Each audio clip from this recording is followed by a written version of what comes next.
Hey everyone, welcome back. This is my review of Fate Stay Night Unlimited Blade Works Episode 8. Actually got this review recorded at least, and definitely uploaded, on the day the episode came out. Amazing, right? Anyways, Shiro's getting better.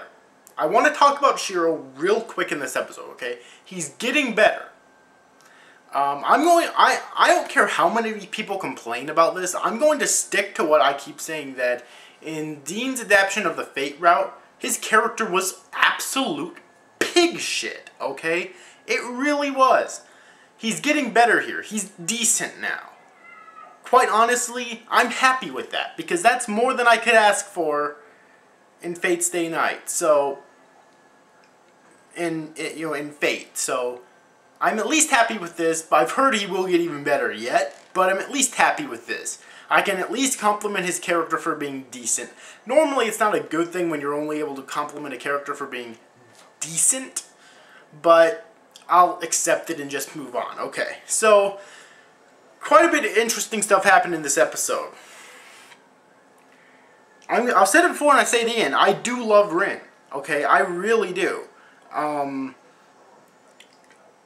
In terms, it's hard to explain, but in terms of people to be with Shiro, I'd probably choose Rin by default. The reason is simply because Saber's a servant, and every time the war's over, she has to disappear and go back to Akasha, or the Throne of Heroes.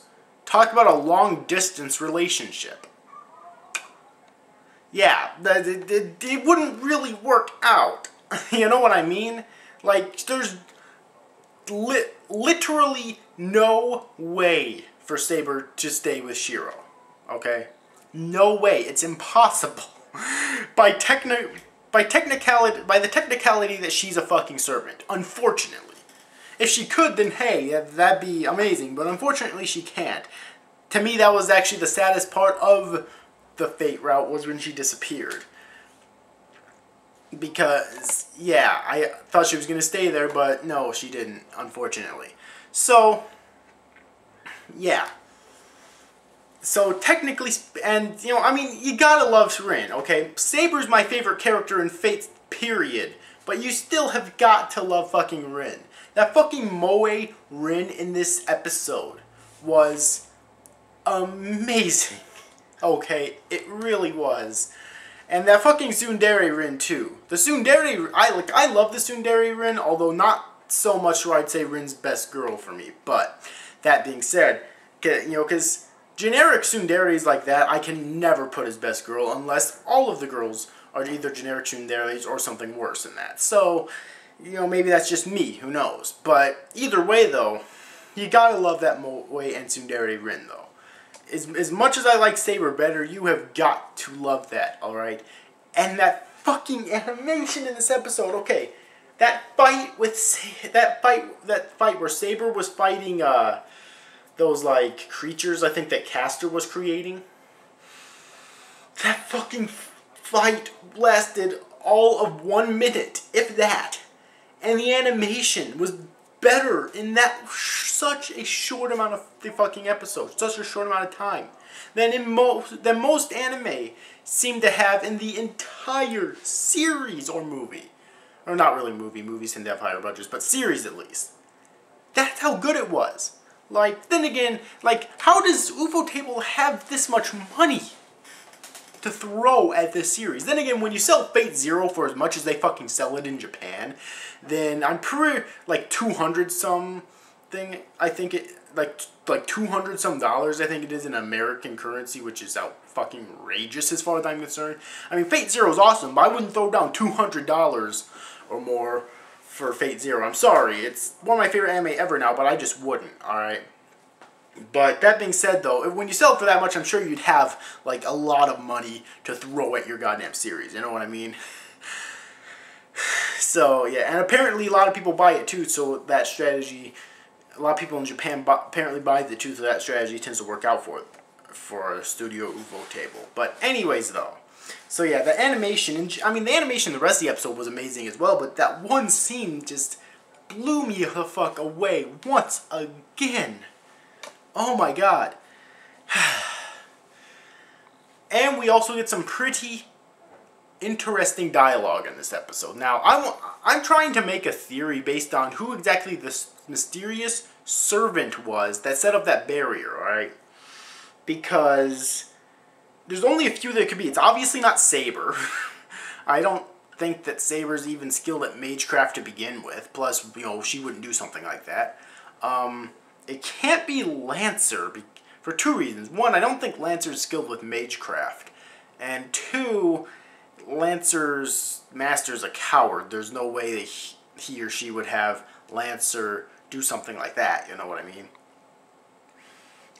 Or Lancer's master, you know, since Lancer's master is a coward. Okay, so it can't be Lancer.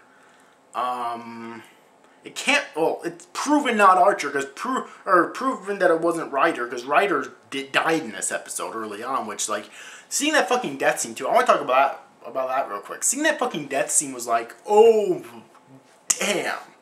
Just seeing her Ryder's fucking head twist around like that was like, oh shit. No censors, thankfully.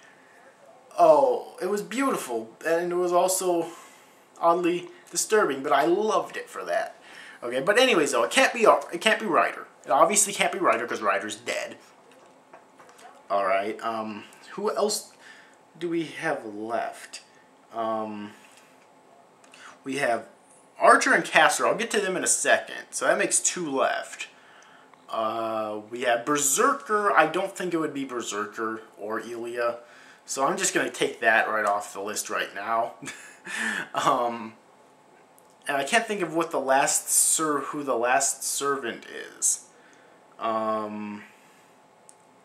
Here we have Saber, Ryder, Archer, Berserker, Castor, Lancer. God damn it, who is that last servant?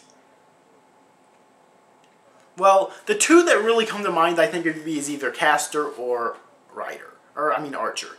Castor, obviously, because Castor has proven in the last few episodes that she has, especially the last episode, that she has no issue killing anyone, whether they're masters, servants, or just regular mages that aren't involved in the war, or just regular humans to get what she wants. So, Castor's number one on my list. Plus, she was seen in a very brief scene in this episode, mimicking Ryder's appearance to save her. Okay, and she is the one who actually killed Ryder. Okay, before that. So she's number one on my list. But number two on my list is actually Archer, because Archer is very suspicious in this series. Now, I wouldn't want to think that because Archer can be kind of a dick, but I wouldn't want to think he'd be the type of person who would do all the sacrificing without Rin's permission first. But Archer does have the ability to do stuff, which is very rare for servants, to do stuff without the assistance of his master. So he's the second one on my list, although he's lower on my list than Castor is. But those are really the only two servants that I could really... Oh, Assassin was the other one. I don't really think Assassin would be doing this because Assassin's serving Castor. So if either one of them did it, it would be Castor. So Castor and Archer are the only two on my list. Castor being the main one, Archer being the secondary one, who would have really done that. Alright, because we don't really see Archer in this episode. That's another thing that brings that up. We don't really see Archer in this episode. And when Rin contacts Archer, he doesn't really seem to respond. And it's really kind of mysterious, alright? So those are the only two that I can really think of who could have done it. But I don't think that we've actually learned exactly who did it yet. Okay? Hopefully we do in the next episode, though. So that's basically my theory based on that. Alright. So, yeah. Other than that, though, I really don't think there's anything else for me to say except for that. Okay, that fucking music, as always, is so fucking outstanding. I don't know who composed the music of this series, but whoever did it, like, can definitely compete with people like Yuki Kajira in terms of anime soundtracks. Unless it was Yuki Kajira, but I don't think it was Yuki Kajira. But god damn it, the music in this series is so fucking good, especially in this episode. Oh my fucking god. So anyways, overall, what's the bottom line on this episode? Well, it's amazing, of course, like always. Like, this series just keeps impressing me every single fucking week, alright? Also, I think the funniest scene in this episode was actually earlier on in the episode when Rin completely fucking flipped out at Shiro. Because, I mean, I said he's a decent character. In this review, I said he's a decent character so far. But he's still kind of a dense dumbass in certain ways. Like, really, he really is. He's extremely fucking dense. Okay? Like, he might be a decent character to this point, but he's still extremely fucking dense, and I laughed my ass off at that. Also, I want to mention some interesting dialogue that Shiro said at the end of the episode, which I didn't quite understand. He literally said it right before the ending credits. He said that I'm used to seeing dead bodies. What the fuck did he mean by that? I don't remember that from the Fate route in the anime, like...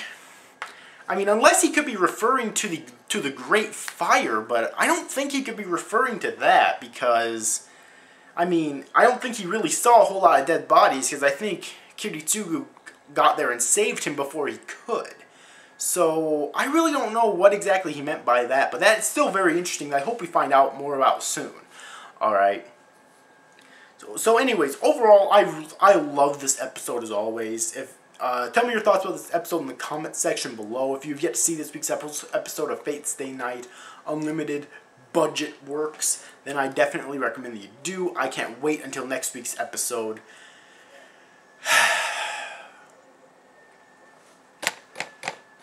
Fantastic, alright? It really is. But anyways, overall, I hope you enjoyed this review, guys. See you after, guys. Thank you for watching. Bye-bye.